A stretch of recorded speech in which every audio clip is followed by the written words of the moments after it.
Gamescom is going on this weekend, and obviously with the current state of the world, we're not going to be able to have like a big in-person event in Germany. So we've got live streams happening all weekend where we're going to get new announcements, trailers, gameplay, all kinds of stuff coming from a variety of titles. I think there's over 100 games that are going to be showcased. And the first game that they came out with was Black Ops Cold War.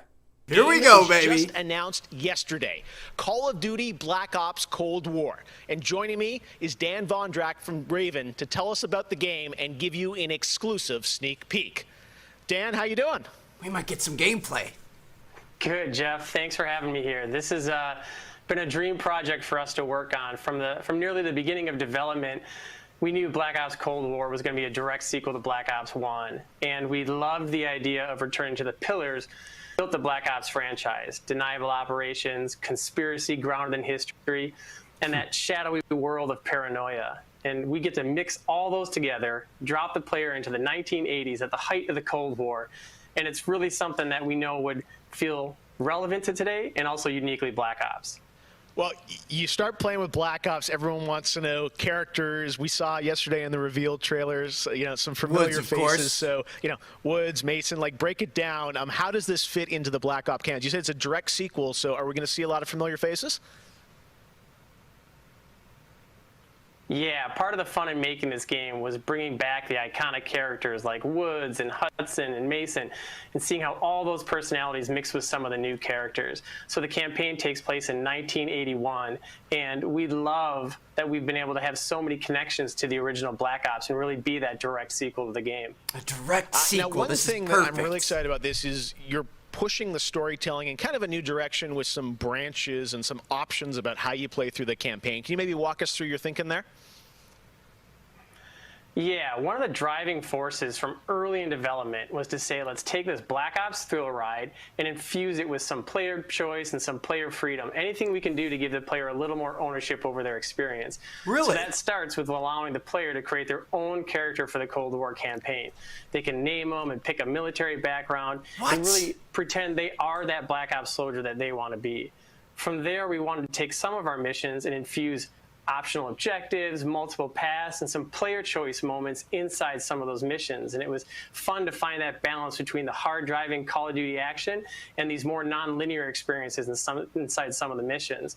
So with choice comes the player wanting to feel that impact. So some of those choices earlier in the game and some towards the end will actually shape the ending of the narrative of the campaign. So we've got multiple endings to this game. Yeah, absolutely, absolutely. That was one of the big things for us. It's like we love that Black Ops has always been willing to take risks, and we all know they did some of this in Black Ops 2. And with our story and with these features, we love playing homage to those early Black Ops games. They're going next level with the campaign here. All right. Well, Dan, we are excited to see more of it. I know multiplayer reveal is coming in September, but since you got a switch there, maybe you could flip the switch on something exclusive for us. What are you going to see? Getting a little bit of lag. Yeah, absolutely. This is really exciting because this will be the first time we've done this outside the walls of the development studio. This is a scene from earlier in the game, and it's a critical point. Really shows the narrative of the world, shows this threat that our heroes are going to be battling. So let's take a look. Dude, we've got custom characters and choices that impact the storyline this year. First time we've really seen that in COD. 1943. Detailed information from the Manhattan Project was stolen from Los Alamos by the Russian spy known as Perseus. 1968, the Vietnam War. Viet Cong soldiers orchestrated by Perseus attempted to steal an American-made nuclear bomb from a U.S. firebase. 5 days ago, while on a mission, we acquired intel that Perseus is in play again and planning an attack on the West. Perseus. The CIA's analysts consider him to be the single largest threat to the free world. Mr. Hudson, we're all aware of Perseus. We're also aware he's more myth than fact. I mean, personally, I think he's nothing more than the Russian boogeyman. General Haig, allow me to introduce the man best suited to respond to that. CIA clandestine special officer Russell Adler. He's one of the few people who even come close to capturing Perseus. Mr. Adler, Why should we take this Perseus threat seriously? You don't have to, sir. Yeah, but then a lot of innocent people are gonna die. Why do you say that? Sir. Every time Perseus has come into play, it's shifted the balance of the Cold War. After 13 years of silence, if he's active, something big is gonna happen. Something that will affect the free world. So Perseus is the main antagonist. This is the big bad guy. Here comes Reagan.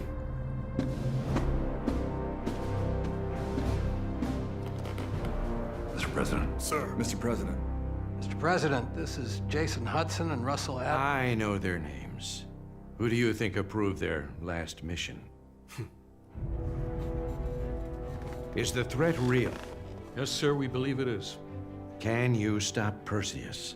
We can, sir. I've already submitted the requisition for my team. Sir, their requests are highly irregular, most likely illegal. If the press gets a hold... What the hell are you talking about?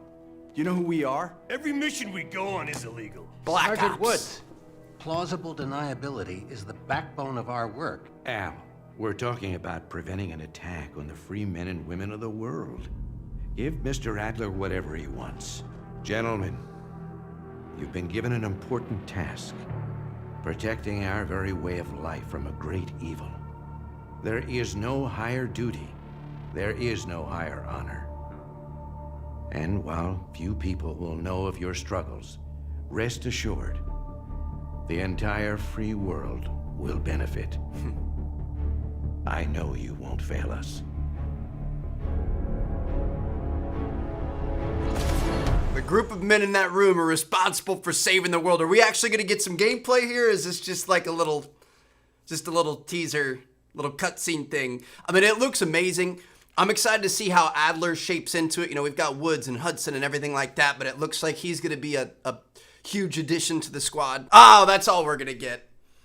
All right. Well, I mean, it would have been nice to see some like actual gameplay, but just seeing how intense this is going to be, how gritty it's going to be, you know, direct sequel to the first Black Ops game. We finally have a Black Ops game that isn't 6 million years into the future.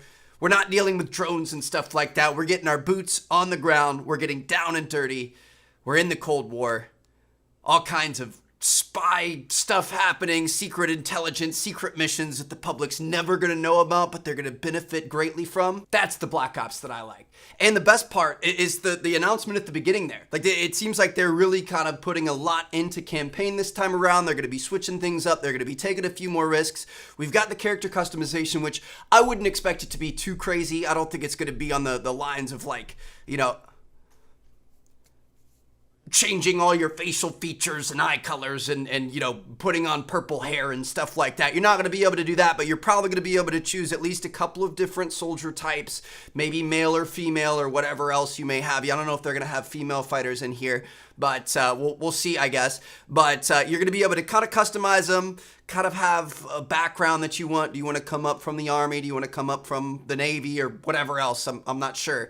And more importantly, you're going to be able to make choices all the way through the campaign. He said some in the beginning and some in the end that are going to directly affect what happens, and we're going to have multiple endings. So I love that. I love when you have choice, and I love that there's weight behind the choice. This looks good, man. I'm excited. I can't wait to check out the campaign. I've got a feeling it's going to be one for the ages.